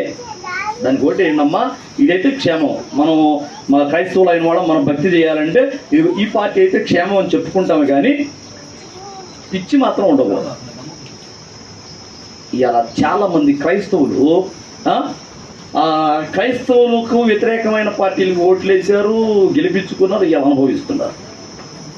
ఇలా క్రైస్తవుల మీద ఎంత దురాగతం బయలుదేరిందంటే చివరికి తండ్రి సన్నిధికి మంచిళ్ళు ఆపేశారు. తండ్రి సన్నిధి మినిస్ట్రీకి మంచిళ్ళు ఇవ్వమని ఆ ఎమ్మెల్యే మంచిళ్ళు ఆపేపించాడు. ఎందుకు? శాలేమన్న కూడా చనిపోయిన ప్రవీణ్ గురించి మాట్లాడుతున్నాడుగా, నీళ్ళు ఆపేసేయండి రా. ఎవరు? ఎమ్మెల్యే చెబితేనే వాళ్ళు అంత డేరుగా ఆపగలిగేది. ఇదేం పిల్లరా చూడండి, సారికి ఒకడు వస్తాడంట అన్నా చెబుతాం. సారికి ఒకడు వస్తాడు, ఇదేంది చెప్తుంది ఏంది ఈ లెక్కలేం చెప్తుండే అంటాడంట. ఒరే నాయన చూసుకోండి, మొత్తం చూసుకో, మొత్తం A to Z వచ్చిన కానుకలు కానీ పంచుతున్న పంపకాలు కానీ మొత్తం క్లారిటీగా ఉంటుంది. రూపాయితో సహా మొత్తం అకౌంట్తో సహా మొత్తం ముందు పెడతాం, మొత్తం క్లారిటీగా ఉంటుంది. ఇదంతా ట్రస్ట్ మీదే ఉంటుంది. ఏ వస్తువైనా ట్రస్ట్ మీదనే. నా కుటుంబానికి నా పిల్లలకి ఏది చెందేది రూపాయి లేదు. వాళ్ళు ఈ మినిస్ట్రీలో ఉంటే ఇది ఏదైనా అనుభవిస్తారు. మినిస్ట్రీలో లేకపోతే, తండ్రి సన్నిధిలో లేకపోతే నా కుటుంబం బికారి కుటుంబం. చిల్లి కవ్వలేదు వాళ్ళ పేరు మీద, నా పిల్లల పేరు మీద అని చెబుతున్నాడు. చిల్లి కవ్వలేదు, మొత్తం లెక్కలు చూసుకోండి ముందు పెడుతున్నాడు. చూస్తున్నారు లెక్కలు అన్నీ ఏం దొరకట్లేదురా, వెళ్ళిపోతున్నారు. మళ్ళీ ఇంకొకడు వస్తాడు, ఇంకొకడు ఇదేంటి అట్ట చేశారండి. ఎవడు పంపుతున్నాడు రా మిమ్మల్ని? అసలు ఎందుకు మా మినిస్ట్రీతో ఎందుకు వస్తున్నారు మీరు? ఎవడు పంపుతున్నాడు? ఎవడు పంపేవాడు ఉన్నాడు. ఇవాళ మంచినీళ్ళు మొత్తం పూర్తి కట్ చేసేసారు. మంచినీళ్ళు ఏమో మీకు ట్రాక్టర్లు వెళ్ళి ట్యాంక్ కాడికి పోయి ట్రాక్టర్లు పట్టుకొని వస్తారు కదా, మంచినీళ్ళు ఏమో ఏం చేసుకుంటూ చూసుకో. 50-60 వేల మంది వచ్చి ఇవాళ మరి భోజనాలు ఎట్ట చేస్తున్నారు ఏమో. మనం మినిస్ట్రీ గురించి ప్రార్థన చేయాలి. వాళ్ళు పోరాటం చేస్తున్నారు, మనం సల్లారిపోయి ఉన్నాం. ఏ మాత్రం భయం లేదు, భక్తి లేదు, సల్లారిపోయి ఉన్నాం. వాళ్ళేమో అక్కడ తటపటలాడుతున్నారు, పోరాటం చేస్తున్నారు మినిస్ట్రీలో. భయపడే ప్రసక్తి లేదు అంటున్నాడు. మళ్ళా అస్సలు రాజీ పడే ప్రసక్తి లేదు. చూద్దాం ఎంతవరకు పోయితో చూద్దాం. మరి నిరాహార దీక్ష దిగుతూ అవసరం అయితే అంటున్నాడు. సమూహ కాల్ చేయదు.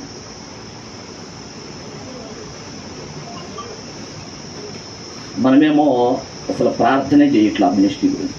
ఎవరెవరు వస్తున్నారు ప్రార్థన? మినిస్ట్రీ గురించి ఎవరు ప్రార్థన చేశారు చెప్పండి? ఎంతమంది చేశారు చెప్పండి? మొన్న వచ్చిన 4-5 తప్ప ఎవరు చేస్తున్నారు? లోకంలో పరిగెడుతున్నారు, లోకంలో జోగుతున్నారు, అసమర్థులుగా ఆత్మీయతలో చచ్చిన స్థితిలోకి పోయి ఎట్టెట్టా ఉంటున్నారు. ఏం చేయాలి?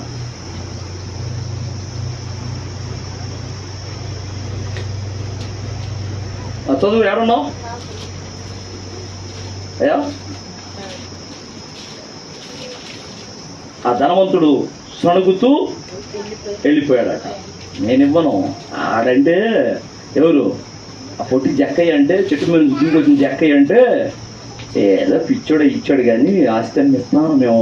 అమ్మా మా ఆస్తి అన్ని ఇస్తామా? సణుక్కుంటూ పోయాడు.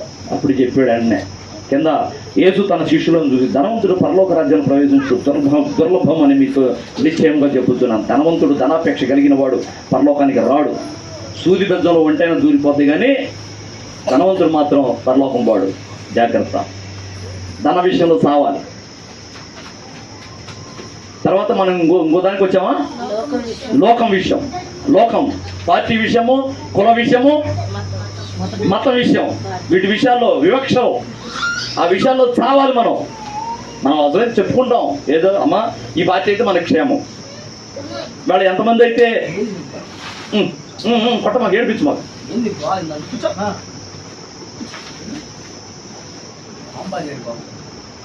సైలెంట్గా ఉండాలి అందరూ. సైలెంట్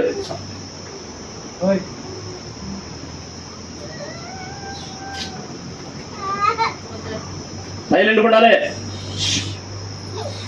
ఇక్కడ నాలుగవదిగా బంధుప్రీతి. ఈ విషయంలో కూడా చావాలి. కింద చూడండి, మత్తయి సువార్త అదే 19వ అధ్యాయము 29వ వచనం చూడు. 19వ అధ్యాయం 29వ వచనం. నా నామము నిమిత్తము, మత్తయి సువార్త 19:29, నా నామము నిమిత్తము అన్నదమ్ములనైనను అక్క చెల్లెడునైనను తండ్రినైనను తల్లినైనను పిల్లలనైనను భూములనైనను ఇళ్లనైనను విడిచిపెట్టిన ప్రతివాడు 100 రెట్లు పొందును. ఎక్కడ? పరలోకంలో. పరలోకంలో 100 రెట్లు పొందుతారు. నా విషయమై వాళ్ళు తల్లిదండ్రులనైనను అన్నదమ్ములనైనను భర్తనైనను భార్యనైనను పిల్లలనైనను ఇళ్లనైనను భూములనైనను పశువులనైనను దేన్నైనా విడిచిపెట్టిన వాడు, నా విషయమై విడిచిపెట్టిన వాడు, కోల్పోయిన వాడు 100 రెట్లు పొందుకుంటాడు పరలోకంలో అన్నాడు. అబద్ధం నిజం? ఎవరు చూశారు? చూసాం మనం. కానీ నేను నమ్ముతా, యేసయ్య చెప్పాడు కాబట్టి జరిగిద్దంతే. 100 రెట్లు 100 రెట్లు పొందుకుంటాం అక్కడ. ఇంకా పైన చూడు, ఇంకా అంటాడు, ఇదిగాక నిత్య జీవమును స్వతంత్రించుకోను. మొదటి వారు అనేకులు, కడపటి వారు అగుదురు, కడపటి వారు మొదటి వారు అగుదురు. ఎందుకంటే మనము మన బంధుప్రీతి, బంధువులు అంటే మనం ఎంత ఖర్చు పెట్టుకుంటాం. బంధువులు అంటే మనం చుట్టాలు, మన ఇంటికి చుట్టాలు వచ్చారన్నా, లేకపోతే మన పిల్లలకైనా మన ఇళ్లలో వాళ్ళకైనా ఎంత అని ఖర్చు పెట్టుకుంటాం. దేవుని సన్నిధికి వచ్చేసరికి 20 రూపాయలు ఎక్కువ చాలు. రే చిల్లర మార్చుకురా పోరా, 50 రూపాయలు చిల్లర మార్చుకురా పో, కానుకేద్దాం, 3 4 వేద్దాం. ఇంట్లో వాళ్ళందరికీ 50 రూపాయలే, అలా 10. ఈ కానుకల సంచి ఇప్పుడు ఓడి తిప్పి కనపడతాయి. నేను అంటే ఏంటంటే, నా పోషణ గురించి దేవుడు నన్ను ఎట్టయినా బతికిస్తున్నాడు. అబ్బా, 4 ఏళ్ళు బతికించాడు, ఏంది ఇంకొక 40 ఏళ్ళని బతికిస్తాడు. నా గురించి నాకు అసలు దిగులేదు. నేను పూర్తిగా ఆయన మీద ఆధారపడి ఉండా. ఈ సంచి మీద కాదు, మనుషుల మీద నేను ఆనుకోలేదు. ఇంతమంది మనుషులు లేనప్పుడు నేను వచ్చాను నమ్మి. ఆ ఇంటామని ఒక్క ఆమెను పట్టుకొని ఆమె మీద ఆధారపడ్డానని కాదు, కానీ ఆమెను ఆధారం చేసుకొని యేసయ్యను నమ్మి నేను వచ్చాను. ఇప్పటికి 4 ఏళ్ళు నన్ను బ్రతికిస్తున్నాడు. నా గురించి, నా బ్రతుకు గురించి, నా పిల్లల చదువుల గురించి నాకు దిగులు లేదు. ఎట్టయినా అవసరం ఇవాళ అప్పు చేస్తా, రేపు ఇంకోనాడికి తీర్చేస్తాడు. ఆయనే ఇస్తాడు, తీర్చేస్తాడు. కానీ నేను అనేది ఏంటంటే, నీకెట్లా రావాలి ఆశీర్వాదం? నీకు బంధుప్రీతి అంత ఉంది, నీ ఇంట్లో నీ పిల్లలకి, నీ తండ్రికి, నీ భర్తకి, నీ భార్యకి, నీ వాళ్ళకి ఎంత ఖర్చు పెట్టుకుంటున్నావో. దేవుని సన్నిధి అంటే 10 రూపాయలే వేస్తున్నదే. ఎట్లా అంత బంధుప్రీతి ఏంటి? మరి యేసయ్య ప్రేమ అంటే, యేసయ్య మీద ప్రేమ లేదనే చెప్తున్నాం. మన కానుక మనకి యేసయ్య మీద ప్రేమ లేదని చెప్తుంది.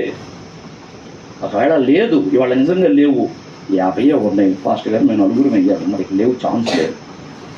Okay, excuse. ఎందుకంటే యేసన్న గారు కూడా ఒకసారి స్టేజ్ మీద ఉన్నప్పుడు మరి కానుక లేదు, కానీ వాడు వచ్చి స్టేజ్ మీద కూర్చొని ఆ వ్యక్తిని కానుకలు పట్టేవాడు. పిల్లవాడు పరిగెత్తుకుంటూ పైకి వచ్చి స్టేజ్ మీదకి వచ్చి కానుక ఎయ్యి అని పట్టుకున్నాడంట. అరే నువ్వులే పోరా అంటే పోవట్లేదండి, కానుక బాగా నా పొరుగు తెస్తున్నాడు. అందుకని ఏం చేస్తావు, ఒట్టి చెయ్యి జీవులు జీపెట్టి వేసాడంట. ఏమీ లేదు, ఒట్టి చెయ్యి అట్ట వేసాడంట.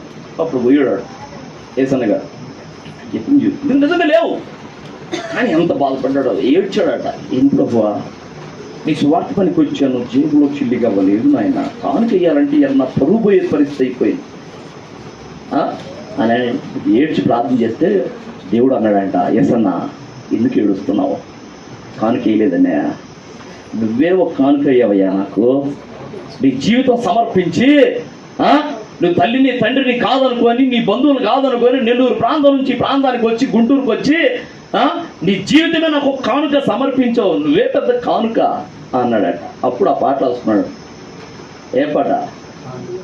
కానుక నైతిని నీ సన్నిధిలో శాశ్వత కృపను నేను తాళంచక, కానుక నైతిని నీ సన్నిధిలో, కానుక నైతిని నీ సన్నిధిలో, శాశ్వత కృపను నేను తాళంచగా.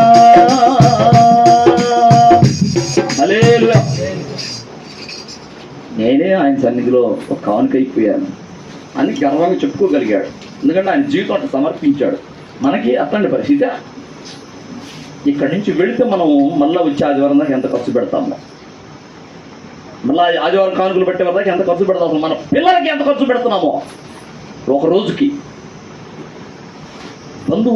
బంధు ప్రీతి అంటే నా పిల్లలు బాగుండాలి, నా వాళ్ళు బాగుండాలి, నా అన్నదమ్ములు బాగుండాలి, నా భార్య భర్తలు నేను బాగుండాలి, మా తల్లిదండ్రులు బాగుండాలి.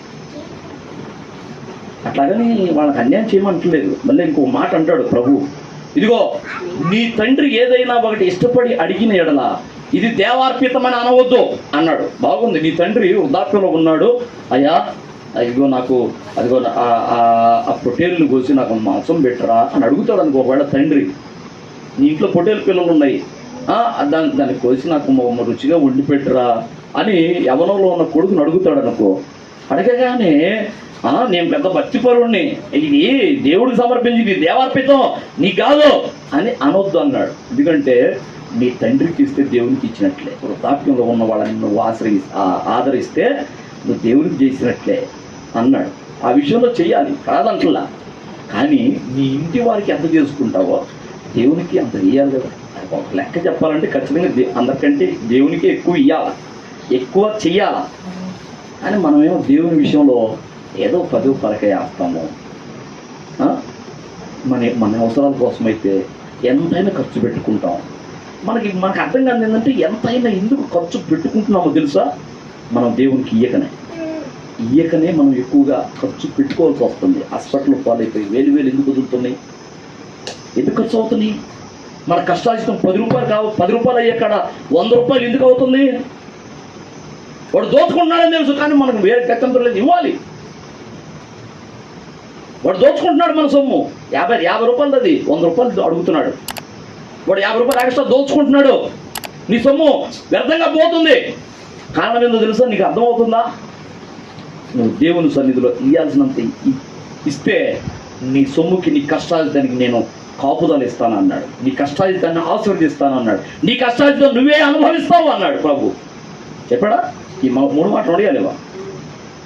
కానీ మన కష్టాజితం ఖర్చు అయిపోతుంది, వ్యర్థంగా పోతుంది, హాస్పిటల్ పాలైపోతుంది, దొంగల పాలైపోతుంది, బాషాపుల పాలైపోతుంది. ఇంకా అంటే నువ్వు దేవునికి ఇవ్వాల్సినంత ప్రియారిటీ ఇవ్వక, దేవుణ్ణి ఎక్కువగా ప్రేమించుక, నేను, నా భర్త, నా భార్య, నా పిల్లలు, నా తల్లిదండ్రులు అని మనం బంధుప్రీతితోటి మనం దేవుణ్ణి విస్మరిస్తున్నాం.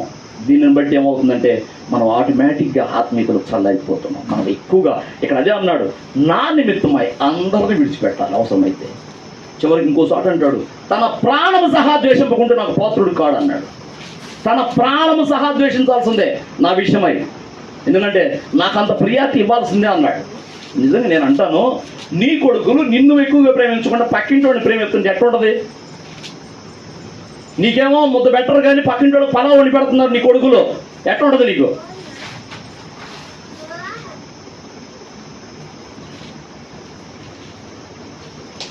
నువ్వు వృద్ధాప్యంలోకి వచ్చావు, నీ కొడుకులు నీకు సరిగా ముద్ద పెట్టట్లా, ఇంట్లో తల్లిదండ్రులు సరిగా చూసుకోవట్లా, కానీ పక్కింటి వాళ్ళు అడిగితే మాత్రం పలావ్ పాలసీలు వెళ్ళిపోతాయి బాగా. ఏంటిరా, ఎవడురా తండ్రి నీకు? ఎవడో పక్కింటోడా? నేను కదా తండ్రిని, నన్ను కదా చూసుకోవాల్సింది అలాగా అని తండ్రికి బాధ ఉంటుందా ఉండదా? మన తండ్రికి అంతే ఉంటుంది. న్యాయం, అది న్యాయమే. నేను మిమ్మల్ని పుట్టించిన వాడను, నిన్ను నీ తల్లి గర్భంలో వేసిన వాడను, నిన్ను పోషించున్న వాడను, నిన్ను పెద్ద చేసిన వాడు, నీకు అన్నీ సమకూరుస్తున్న వాడను నేను. నాకంత ప్రియారిటీ ఎవరికి ఇస్తావు? దేవుడు అడగటంలో న్యాయం ఉంది, ఉన్నదా లేదంటారా? కాబట్టి దేవునికి ఎక్కువ ప్రియారిటీ ఇద్దాం. మనము లోకం విషయంలోనూ, శరీరం విషయంలోనూ, ధనం విషయంలోనూ, బంధుప్రీతి విషయంలోనూ చావకపోతే మనం ఆత్మీయంగా చావాల్సిన పరిస్థితి. ఆత్మీయంగా బ్రతుకు నిమిత్తము ఈ 4 విషయాల్లో చద్దాం. ఆత్మీయతలు కాదు మనం చావాల్సింది. ముందు చెప్పుకున్నాం, మనము చచ్చిన సింహం కంటే బతుకున్న కుక్క మేలు అన్నట్లుగా మన బతుకు ఉండకూడదు. అవును కదా? విధవరాలు కూడా, విధవరాల ప్రస్తావన కూడా చేస్తూ ఆమె సుఖభోగం విషయంలో సావాల్సిందే. సావకపోతే ఆమె అసలు విధవరాల లెక్కలోనే కుదరదు. సుఖభోగాలు, ఆమె సుఖాన్ని ప్రేమించి వెంపర్లాడేది ఆమె విధవరాలు ఎట్ట అయింది? సుఖాన్ని ప్రేమించేది అవ్వకూడదు. దేవుని సన్నిధిలో పడి ప్రార్థన విజ్ఞాపన చేసేదైతేనే విధవరాలు ఎక్కడో చేర్చాలి. అలాంటి వాళ్ళకి నువ్వు ఏదైనా ఆదరణగా ఉండు. విధవరాలకి ఏది యాకోబు పత్రిక 1:27 చెప్పినట్లుగా, తండ్రి అయిన దేవుని ఎదురు నిష్కళంకమును పవిత్రమైన భక్తి ఏదనగా విధవరాలను దిక్కులేని పిల్లలను వారి ఇబ్బందులు పరామర్శించుటయు ఇహలోక మాలిన్యం తనకంటకుండా తాను కాపాడుకున్నటయే భక్తి చెప్పాడు. అక్కడ విధవరాల ప్రస్తావన ఎందుకు వచ్చిందంటే, నిజమైన విధవరాలు అయితే ఆమె మరలా లోకాన్ని ప్రేమించి శరీరాన్ని ప్రేమించుకొని అన్ని లిప్టిక్లు వేసుకొని పూలు పెట్టుకొని విధవరాల నుండి కూడా ముత్తైదులాగా తిరుగుతూ అలంకరించుకొని తగుదునమ్మ అని వయ్యారంగా తిరుగుతుంటే ఆమెట విధవరాలు కాదు కదా. సుఖభోగములను ఆశించున్నది విధవరాలు లెక్కలో చేర్చకూడదు. ఆమె విధవరాల విషయంలో చచ్చిపోవాలి, లోకం విషయంలో చచ్చిపోవాలి, శరీరం విషయంలో చచ్చిపోవాలి. విధవరాలు కూడా మనము ఏ విషయాల్లో చావాలి చెప్పండి. ఇప్పుడు ఆత్మీయ విషయంలో చావాలి, ప్రార్థన విషయంలో చావాలి, వాక్యదానం విషయంలో చావాలి, సువార్త ప్రకటించే విషయంలో చావాలి. అదేనా? కొంతమంది తూగుతున్నారు. ఎట్లా ఏ విషయంలో చావాలి? శరీర విషయంలో చావాలి, ధనం విషయంలో చావాలి, లోకం విషయంలో చావాలి, బంధు ప్రీతి విషయంలో చావాలి. వీటిలో కనుక నువ్వు చావకపోతే, లోకం అంటే తెలుసు కదా, కులము, మతము, పార్టీలు, ఇంకేమైనా ఉన్నాయా? ఇంకా లోకం విషయం, సమస్త వైభవం విషయంలో నువ్వు చావకపోతే నువ్వు ఆత్మీయ విషయంలో సచిన లెక్క. ఈ 4 విషయాల్లో కనుక మనం చావకపోతే ఖచ్చితంగా పౌలు గారు చెప్పాడు కదా, నేను ఆ ధర్మశాస్త్రం విషయంలో నేను చచ్చిన వాడిని అయ్యాను, కాబట్టి క్రీస్తు యొక్క విశ్వాసంలో నేను బతికిన వాడను, నేను జీవించుతున్నాను అన్నాడు. మనం అలాగున ఆత్మీయ విషయంలో, క్రీస్తు విషయంలో, మనము విశ్వాసం విషయంలో బ్రతికిన వాళ్ళం అవుదాం. చచ్చిన సింహంలాగా ఉండటం కంటే కూడా కుక్కలాగా ఉంటామన్న అయ్యాం. కొద్దిగా బాబో అని అన్న కనీసం మురుగుతానన్న ఉంటుంది. సింహంలాగా గాండ్రించకపోయినా ఆ కుక్క కొద్దిగా మురుగుతానన్న ఉంటుందిగా. సింహం గాండ్రింపు 2 కిలోమీటర్లు వినపడిద్దంట. సింహం గాండ్రింపు 2 కిలోమీటర్లు వినపడిద్దంట. ఇక్కడ నుండి గాండ్రిస్తే 2 కిలోమీటర్ల దాకా వినపడిద్దంట. కుక్క మురిగి తను వినపడిద్దా? కొయ్యి అంటది. మహా అయితే అలా రోడ్డు దాకా వినపడింది. కనీసం దానిలాగానే అంటే అది మురిగింపు ఎక్కువగా దూరంగా వినపడకపోయినా బతికుంది. కానీ సింహమే అయినా సస్తే ఏం ఉపయోగం? తీసి అవతల పడేయటమేగా, అవును కదా. కాబట్టి మనము సింహాలం అయితే అవ్వయేమో కానీ సచ్చిన సింహాల్లాగా ఉండొద్దు. బతికిండి గర్జించు సింహాల్లాగా ఉందాము. ఏది సాతాను మీద పోరాటం చేసే సింహాల్లాగా ఉందాం, సింహం పిల్లల్లాగా ఉందాం. కావాల్సిన విషయంలో చద్దాము, బ్రతకాల్సిన విషయంలో బ్రతుకుదాం. నేను ధర్మశాస్త్రం విషయంలో చచ్చిన వాడిని అయ్యాను అన్నాడు. ఇంకా నేను క్రీస్తు విషయంలో నేను బ్రతికిన వాడిని అయ్యాను అన్నాడు. అలాగున మనం పురికొలుపుకుందాం, మనం బ్రతుకుదాం. మన స్థితి ఎలా ఉందో, ఏ స్థితికి మనం తడుక్కుపోయామో, ఎలాగ దిగజారిపోయామో మనం పరిశీలించుకుందాం. దేవుడి ఈ మాటలను మన వినికిడిలో ఆశీర్వదించును గాక. ఆమేన్, ఆమేన్. తలలు ఉంచుదాం. స్తోత్రము నాయనా, స్తోత్రము. పరిశుద్ధుడు ఒక తండ్రి, నీకు వందనాలు, స్తోత్రాలు అయ్యా. ఇదిగో నాయన నీ లేఖనం ప్రభువా, అయ్యా యోహాను సువార్త చెప్తుంది నాయన. ఇదిగో విత్తనము అది గోధుమ కింద భూమిలో పడి చావకపోతే అది మంచిగా ఫలించలేదని యోహాను సువార్త 12వ అధ్యాయం సెలవిస్తుంది. ప్రభువా, మేము ఈ లోకం విషయంలో నిజంగా మేము చనిపోవాలయ్యా. పేరుకి బ్రతుకున్నాం అంతే, కానీ లోకం విషయంలో చనిపోవాలి. మేము ఆత్మీయంగా బ్రతకాలి. అలా కాకుండా మేము లోకం విషయంలో బ్రతికినప్పుడు మేము ఆత్మీయంగా సచ్చిన వాళ్ళం అవుతాం. ప్రభువా, అలాంటి దౌర్భాగ్యం ఇక్కడ ఎవరికి ఉండకూడదు నాయన. కృపదయచేయి. మేమందరము ఆత్మీయంగా బ్రతికింపబడినట్లుగా మా కోసం ఆల్రెడీ ఇదిగో నువ్వు సిలువలో మరణించావు, మమ్మల్ని నీ రక్తంతో కొన్నావు, వెలపెట్టి చెల్లించి మమ్మల్ని ఆయన సాతాను బంధకాల నుండి విడిపించావు. కానీ మరలా మేమే తెలిసి అయ్యా అదిగో నాయన మాకు తెలియకుండానే మేము ఎలాంటి స్థితిలోకి వెళ్ళిపోతున్నామో తెలియకుండానే మేము అణగారిపోతున్నాం, గ్రహించలేని స్థితిలో ఉన్నాం, అట్టడుగు స్థాయికి వెళ్ళిపోయాం నాయన. ఇదిగో 0కి వచ్చాం ప్రభువా. అయ్యా మమ్మల్ని క్షమించయ్యా, మరలా మమ్మల్ని పునరుద్ధరించు నాయన. అయ్యా నీకు వందనాలు, స్తోత్రాలు. ఇదిగో నా తండ్రి, మా హృదయ గుడారాలు కూలిపోయామో, ప్రార్థన లేమి ఉన్నదేమో మాలో. అయ్యా ఇదిగో పడిపోయిన మా గుడారాల్ని మరలా లేవనెత్తునాయన. అయ్యా ఇదిగో ఆ కన్నీళ్లు మాలో ఉబికించు ప్రభువా. అయ్యా మాలో పుట్టించు నాయన, కన్నీళ్లు రావాలి నాయన. ప్రార్థన చేస్తున్నాం కానీ కన్నీళ్లు రావట్లేదు ప్రభువా. అయ్యా మేమున్న స్థితి మాకు అర్థం కాకనే కన్నీరు రావట్లేదు ప్రభు. మమ్మల్ని మన్నించు, క్షమించు. నీ కృపలో మమ్మల్ని జ్ఞాపకం చేసుకో తండ్రి. అయ్యా నీకు వందనాలు, స్తోత్రం. చెప్పబడిన మాటలు ప్రభువాన్ని నీ బిడ్డల హృదయాల్లో ఫలింపజేయి. నీకే స్తుతులు, స్తోత్రాలు, కృతజ్ఞతలు నాయన. దుష్టుడు దొంగిలించకుండా అయ్యా నీ కృపలో భద్రపరచు. వాళ్ళ హృదయ పలకల చుట్టూ అగ్ని ప్రకారము దయచి నీకు వందనాలు, స్తోత్రాలు. మేము ఇదిగో శరీరక విషయంలోనూ, లోకం విషయంలోనూ, ధనం విషయంలోనూ, అయ్యా ఇదిగో నాయన బంధుప్రీతి విషయంలోనూ చచ్చిపోయినప్పుడే మేము నీళ్ళు బ్రతకగలమనే సత్యం మేము ఎన్నడూ మర్చిపోకూడదయ్యా. కృప అనుగ్రహించమని, మమ్మల్ని ఆత్మీయంగా బ్రతికించమని ఈ రోజున ఇదిగో నాయన నువ్వు చెప్పిన ఈ మాటలు ఇదిగో మమ్మల్ని మనలో మరి ఒకసారి బ్రతికించాలని అయ్యా ఇదిగో నువ్వు అయ్యా ఇదిగో ఈ మాటలను మా ముందుంచావు నాయన. నీకు వందనాలు, స్తోత్రాలు. కృపలో జ్ఞాపకం చేసుకొని మమ్మల్ని ఇదిగో నీ రాకడ వరకు, మా ప్రాణము పోకడ వరకు మేము సజీవులమై నిలిచి ఉండు నిమిత్తము ప్రభువా, మేము ఆత్మీయంగా బ్రతికి ఉండు నిమిత్తము, నీ రాకడలో మేము ఎత్తబడు నిమిత్తము ప్రభువా, మేము ఆత్మీయంగా ఇదిగో సజీవులమై నిలిచి ఉండాలి. నీకే వందనాలు, స్తోత్రాలు. ఇదిగో నీ సన్నిధికి వచ్చిన ప్రతి ఒక్కరిని పేరు పేరున జ్ఞాపకం చేసుకో. అందరినీ దీవించు, అందరినీ పునరుద్ధరించు, సచ్చిన స్థితి నుండి లేవనెత్తు, అందరినీ మరలా బ్రతికించయ్యా. ఇక మేము ఒక ఉద్యమంలో బాప్తిస్మిచ్చి యోహాను మండినట్లుగా అయ్యా మేము మండాలి ప్రభువా. అతడు మండుచు ప్రకాశించుచున్నందున అదిగో అతని వెలుగులో అనేకులు ఆనంద పడుటకు మీరు ఇష్టపడ్డారు కదా అన్నది లేఖనం యోహాను సువార్త 5వ అధ్యాయం. ప్రభువా, బాప్తిస్మిచ్చి యోహాను వలె మేము మండాలి నాయన. మా దివిటీలు ఆరిపోకూడదు అయ్యా. ఇదిగోనైనా బుద్ధిగల కన్నికలు ఎలాగైతే దివిటీలు ఆరిపోకుండా నిలబెట్టుకున్నారో అలాగున మేము కూడా మా దివిటీలు కూడా ఆరిపోకుండా మేము అనేకులకు వెలుగు చూపించే వారంగా ఉండాలయ్యా. ప్రభు దయచేసి మీకే వందనాలు, స్తోత్రాలు చెల్లిస్తున్నాం. నీ బిడ్డలను నిండారుగా దీవించి ఆశీర్వదించమని. ఇదిగో ఎవరు ఎలాంటి స్థితిలో వచ్చారో, అనారోగ్యంలో ఉన్న వారికి స్వస్థత, లేమిలో ఉన్న వారికి సమృద్ధి, మానసిక సమస్యలో ఉన్న వారికి సమాధానము, విడుదల, అందరికి నీ క్షేమము, వారి కుటుంబాల చుట్టూ నీ అగ్ని ప్రకారము ఉంచమని యేసు క్రీస్తు నామములోనే అడిగి వేడుకొని పొంది ఉన్నారని నమ్ముచున్నాం తండ్రి. ఆమేన్, ఆమేన్. మన తండ్రి అయిన దేవుని ప్రేమ, ఆయన ప్రియ కుమారుడును మన రక్షకుడునైన యేసయ్య శాశ్వతమైన నిత్య కృప, పరిశుద్ధాత్మ దేవుని అన్యోన్యమైన సహవాసం, సహాయము, ఆదరణ, అభిషేకము మనకును సకల పరిశుద్ధులకును సదాకాలం తోడుగా ఉండి నడిపించును గాక. ఆమేన్, ఆమేన్.